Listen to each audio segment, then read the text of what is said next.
பிடிச்ச ஒரு முட்டை குழம்பு தான். அதாவது முட்டை குழம்புனா ஒரு செமி கிரேவி மாதிரி இருக்கும்னு வைங்களேன்.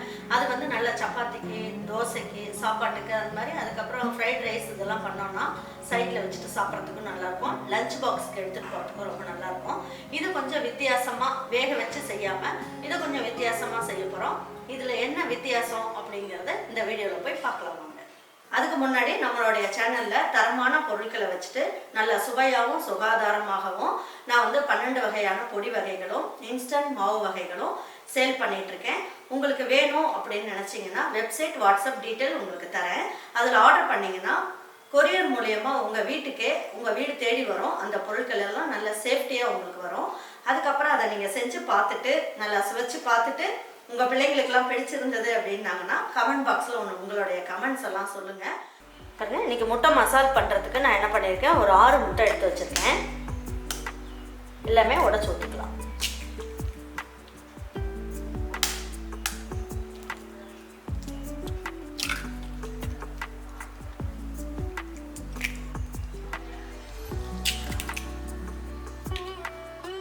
இதுலேயே பொடியாக நறுக்குன கருவேப்பிலை போட்டுக்கலாம். கொஞ்சமாக கொத்தமல்லி இலையும் போட்டுக்கலாம்.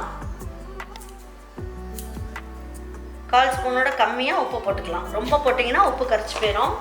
1/4 ஸ்பூனோட கம்மியாக, அதாவது 1 பிஞ்ச் அளவுக்கு மஞ்சள் தூள் போட்டுக்கலாம். இதில் 1 பிஞ்ச் அளவுக்கு மிளகுத்தூள் போட்டுக்கலாம். பாருங்க, இதில் வந்து வாய்வுத்தன்மை இருக்கக்கூடாது அப்படிங்கிறதுனால இஞ்சி பூண்டு பேஸ்ட்டு 1 பிஞ்ச் அளவுக்கு போட்டுக்கலாம்.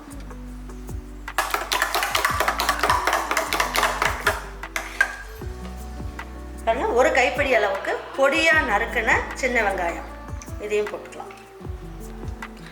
இந்த மாதிரி சின்ன வெங்காயத்தை நல்லா பொடியாக நறுக்கிட்டு போட்டு நம்ம செய்யும் போது ரொம்ப நல்லாயிருக்கும் டேஸ்ட்டு. இதில் பச்சை மிளகாலாம் எதுவும் போட வேண்டாம். பாருங்கள், பட்டர் வந்து ஒரு 1/4 ஸ்பூன் அளவுக்கு இந்த முட்டைக்குள்ளேயே போட்டுக்கலாம். போட்டுட்டோம் அப்படின்னா நல்லா பந்து பந்தாகவும் வரும், டேஸ்ட்டும் வந்து சூப்பராக இருக்கும்.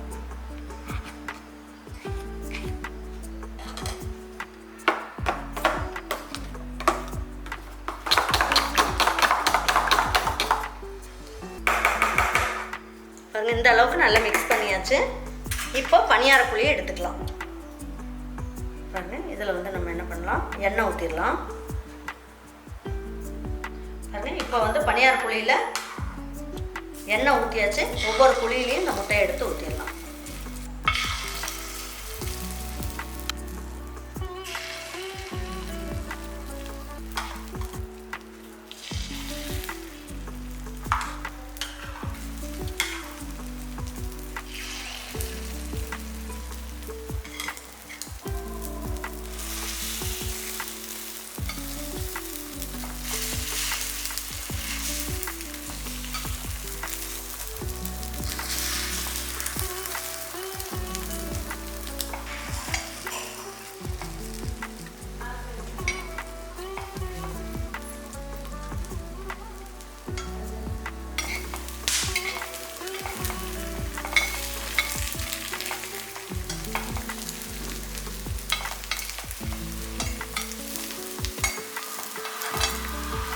சூப்பராக ரெடி ஆகிடுச்சு. இதை எடுத்து ஒரு தட்டுக்கு மாற்றிக்கலாம்.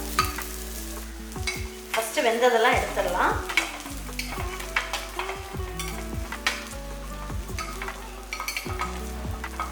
மீதி இருக்க முட்டையும் இதே மாதிரி பொரிச்சு எடுத்துக்கிட்டு இந்த முட்டை கிரேவியை எப்படி பண்ணலான்றதை பார்ப்போம்.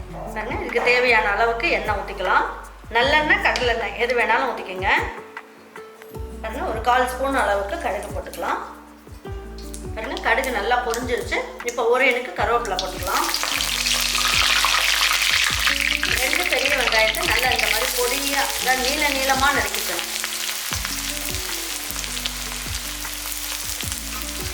இதில் ஒரே ஒரு பச்சை மிளகா,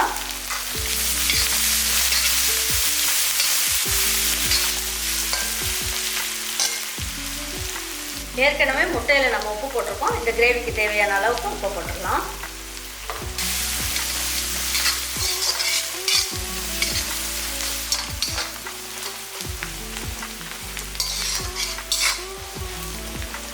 இதுலேயே கொஞ்சமாக மஞ்சள் தூள் போட்டுக்கலாம்.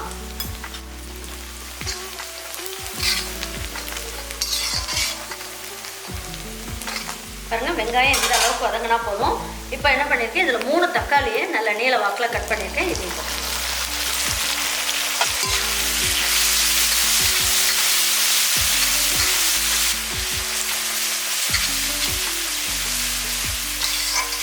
இந்த ஸ்டேஜில் என்ன பண்ணலாம், 1 ஸ்பூன் அளவுக்கு இஞ்சி பூண்டு பேஸ்ட் எடுத்து வச்சுருக்கேன். இதையும் போட்டுக்கலாம். இதை முட்டையோட வாய்வுத்தன்மையை எடுத்துரும். அதுக்காக 1 ஸ்பூன் அளவுக்கு இஞ்சி பூண்டு பேஸ்ட் போட்டுக்கலாம்.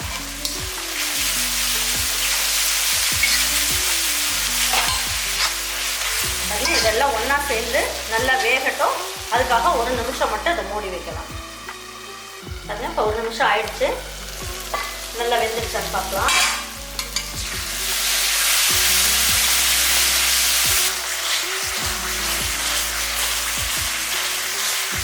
பாருங்க, நான் வந்து இன்றைக்கி மட்டன் மசாலா பொடி போட போகிறேன். ஏன்னா இதில் பட்டை, கிராம்பு, ஏலக்காய், மல்லி, மிளகாய் எல்லாமே இருக்குன்றதுனால இதை மட்டும் போட்டால் போதும்.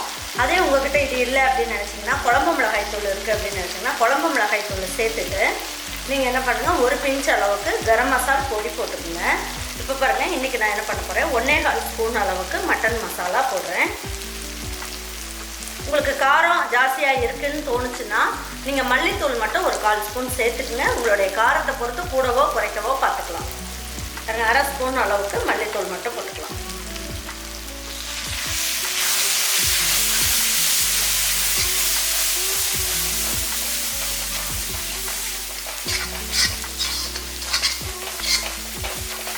நாங்கள் இதோட பச்சை வாசம்லாம் போயிருக்கோம். இப்போ என்ன பண்ணலாம், இதுக்கு தேவையான அளவுக்கு தண்ணி ஊற்றிக்கலாம்.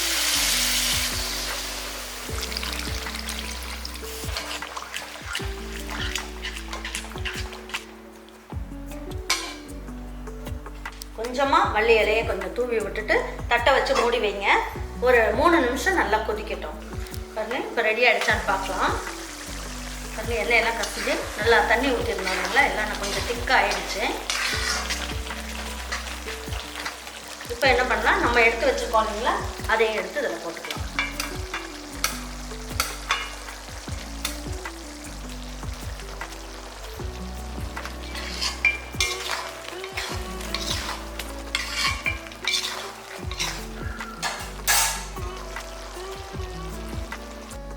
இப்போ எடுத்து பார்க்கலாம். இப்போ எடுத்து பார்க்கலாம். எண்ணெயெல்லாம் கசிஞ்சு சூப்பராக அட்டகாசமாக வந்துருச்சு. இப்போ கொஞ்சமாக மல்லி இலையை தூவி விட்டு எடுத்து வச்சு பரிமாறிக்கலாம். சும்மா அட்டகாசமான சுவையில் அருமையாக இருக்கும்.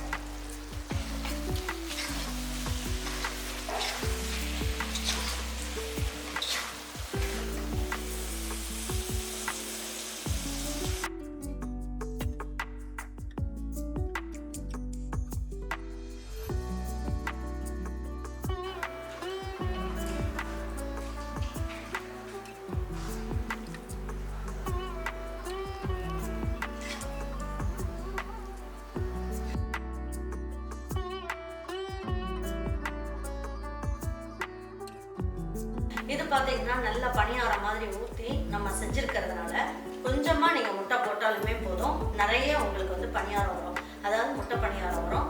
அதை வச்சுட்டு நம்ம இந்த கிரேவி செய்யறதுனால பசங்களும் வந்து என்ன பண்ணுவாங்க, அதை அப்படியே ஒவ்வொன்றா எடுத்து அப்படியே நடக்கும்போது, போகும்போது, வரும்போதெல்லாம் எடுத்து சாப்பிட்ருவாங்க. அந்த அளவுக்கு சும்மா அட்டகாசமாக இருக்கும். இந்த கிரேவியை உங்கள் வீட்டில் இருக்க பிள்ளைங்களுக்குலாம் செஞ்சு கொடுத்துட்டு அவங்களுக்கெல்லாம் பிடிச்சிருந்ததுன்னா லைக் பண்ணுங்கள், ஷேர் பண்ணுங்கள், சப்ஸ்கிரைப் பண்ணுங்கள், மறந்துடாமல் கமெண்ட்ஸ் பண்ணுங்கள். தேங்க்யூ ஃபார் வாட்சிங் ஈரோடு அம்மாச்சி சமையல்.